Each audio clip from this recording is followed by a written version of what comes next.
Shalom saudara-saudara terkasih di dalam Tuhan Yesus Kristus. Puji dan syukur buat segala kebaikan Tuhan, karena hari ini saya dan saudara masih dipertemukan untuk mendengarkan segala kebenaran firman Tuhan.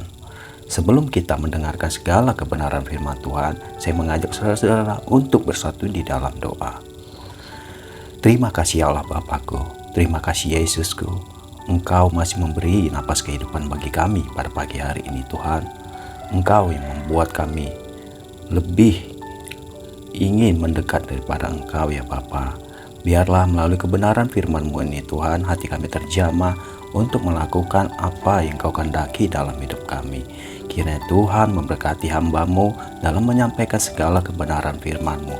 Biarlah dengan cara yang sederhana ini, hati para pendengar terjamah oleh segala kebenaran firman-Mu. Terima kasih Bapa, terima kasih Yesus. Kami serahkan semuanya ke dalam tangan-Mu. Haleluya. Amin.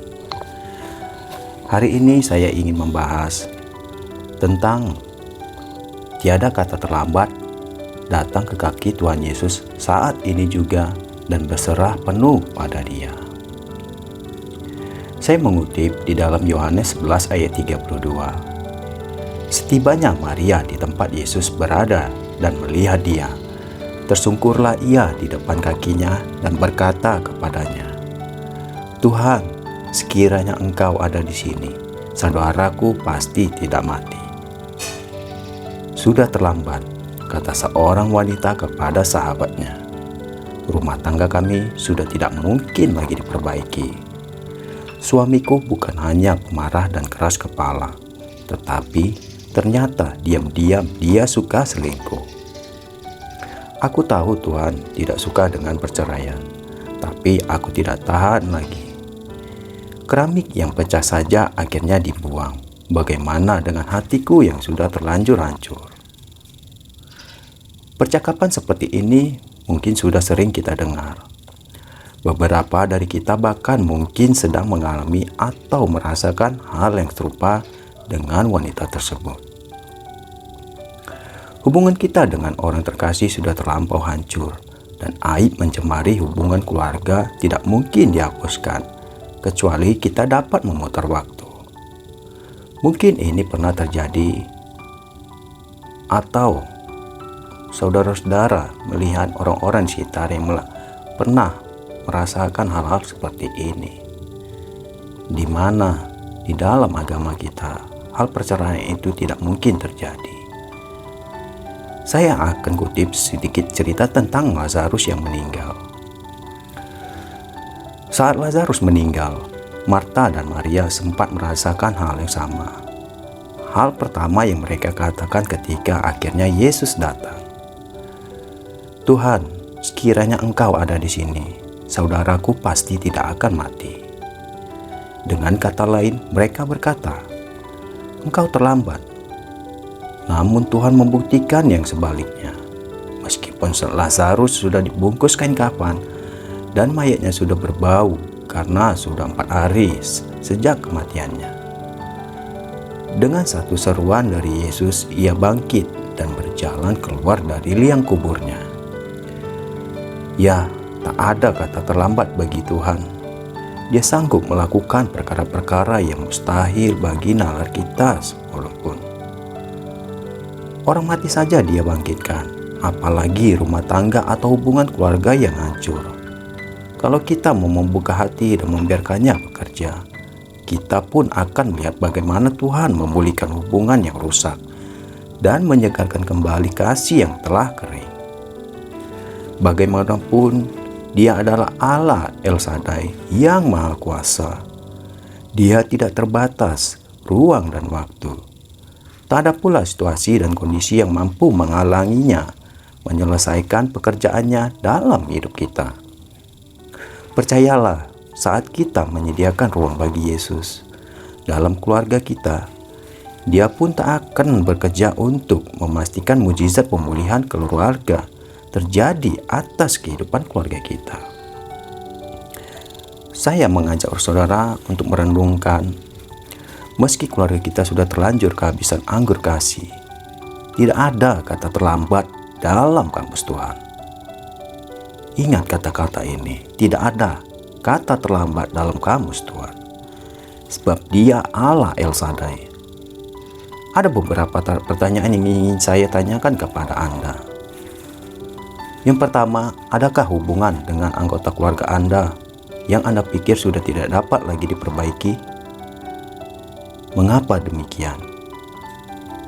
Yang kedua, mengapa dalam kamus Tuhan tidak ada kata terlambat? Dan yang ketiga, bagaimana Anda dapat bekerja sama dengan Tuhan dan memulihkan keadaan keluarga Anda? Sangat penting bagi kita membangun persekutuan dengan Tuhan terus-menerus. Kita tahu bahwa tanpa hubungan yang intim dengan Roh Kudus, sebenarnya kita ini kosong. Itu sebabnya gereja sangat mendorong, bahkan menyediakan fasilitas supaya jemaat bisa membangun persekutuan yang intim dengan Tuhan melalui reka atau renungan keluarga Allah yang dibagikan kepada setiap jemaat setiap pagi. Tetapi sebenarnya untuk pertumbuhan rohani yang sehat, kuat, serta konsisten, kita tidak cukup hanya bersekutu dengan Tuhan satu kali di pagi hari saja. Melainkan kita harus melakukannya dengan konsisten setiap saat bersekutu dengan Tuhan. Secara jasmani saja kita bisa saja makan satu kali dalam satu hari. Tetapi kekuatan tubuh kita tidak akan bisa maksimal jika dibandingkan dengan kalau kita makan 3 kali sehari. Demikian juga dalam hal minum obat. Kebanyakan obat harus diminum 3 kali sehari supaya tubuh kita yang sakit bisa segera sembuh. Oleh sebab itu, bagaimana mungkin kita bisa berpikir bahwa roh kita bisa kuat kalau kita hanya memberi makan roh kita 1 kali sehari saja? Kita perlu memberi makan manusia roh kita setidaknya 3 kali sehari. Sama seperti kita memberi makan manusia jasmani kita. Kita bisa melihat Tuhan Yesus, teladan yang sempurna bagi kita semua. Bagaimana Ia terus-menerus membangun hubungan yang intim dengan Bapanya. Pagi-pagi benar, ketika hari masih gelap, Tuhan Yesus sudah duduk diam di bawah kaki Tuhan. Siang hari, di tengah-tengah kesibukannya melayani orang-orang yang membutuhkan mukjizat-Nya, Tuhan Yesus melepaskan diri dari keramaian dan datang kembali kepada Tuhan. Malam hari, ketika kebanyakan orang sudah tidur, Tuhan Yesus menyediakan waktu khusus untuk bersekutu dengan Tuhan. Begitu juga dengan kehidupan Daud. Dikatakan dalam Alkitab bahwa 7 kali dalam sehari Daud memuji-muji Tuhan. Ini artinya Daud memiliki persekutuan yang konsisten dan terus-menerus dengan Tuhan. Demikian juga dengan Daniel. 3 kali sehari Daniel berlutut, berdoa, serta memuji Allah. Smith Wigglesworth, hamba Tuhan yang dipakai Tuhan membangkitkan banyak orang mati, berkata ia tidak berdoa lebih dari 15 menit, tetapi ia tidak akan melewatkan 15 menit berlalu tanpa berdoa. Tidak heran jika orang-orang besar yang dipakai Tuhan luar biasa itu memiliki kehidupan yang roh yang kuat, yang mantap dan penuh kuasa. Itulah sebabnya mengapa penting sekali bagi kita untuk terus-menerus membangun persekutuan yang intim dengan Tuhan.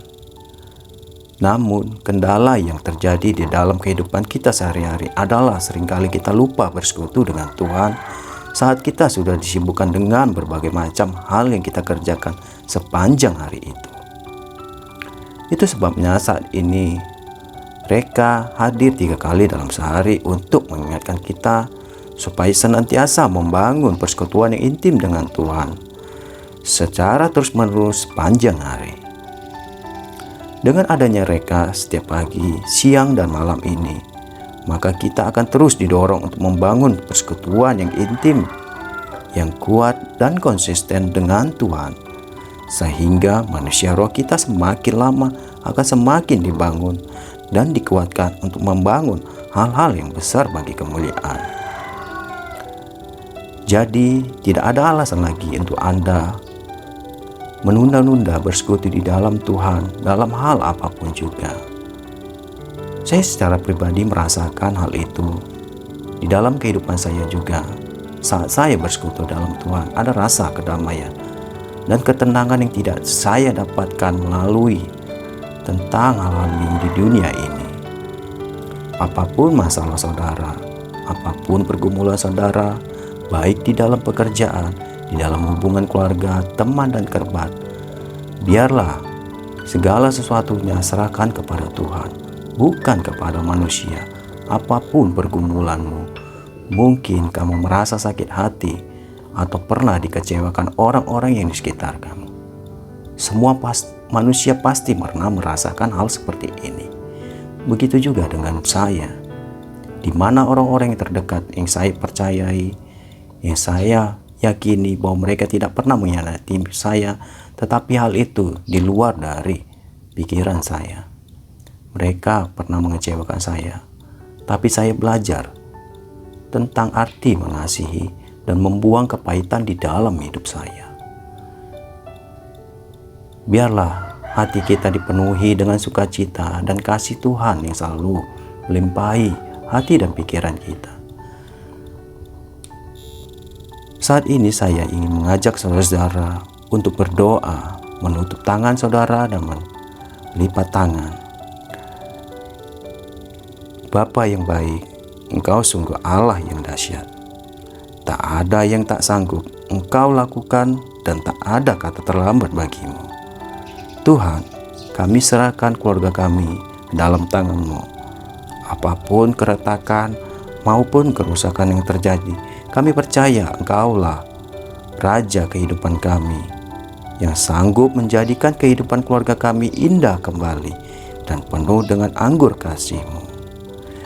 Biarlah Tuhan selalu menjagai kami, baik di dalam pekerjaan kami, dimanapun usaha yang kami lakukan, kami serahkan sepenuhnya ke dalam tangan-Mu ya Bapa.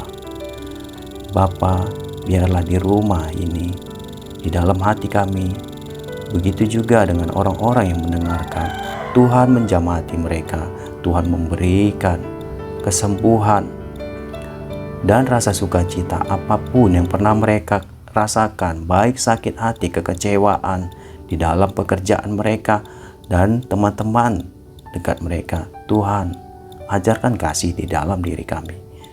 Biarlah melalui kebenaran firman-Mu yang kami dengar setiap pagi, biarlah hati kami terjamah untuk selalu dekat di dalam Engkau. Terima kasih Bapa, terima kasih Yesus. Apapun segala aktivitas kami hari ini, kami serahkan sepenuhnya ke dalam tangan-Mu ya Tuhanku. Dan biarlah hanya di dalam nama Tuhan Yesus kami akhiri segala kebenaran firman-Mu yang kami dengarkan hari ini, hanya di dalam nama Tuhan Yesus Tuhan kami. Haleluya. Amin. Demikianlah saudara-saudara apa yang baru saya jelaskan tentang segala kebenaran firman Tuhan, tentang tidak ada kata terlambat di dalam Tuhan. Segala yang mustahil, di dalam Dia tiada yang mustahil. Biarlah hanya di dalam nama Tuhan Yesus hidup saudara-saudara diberkati. Haleluya. Amin.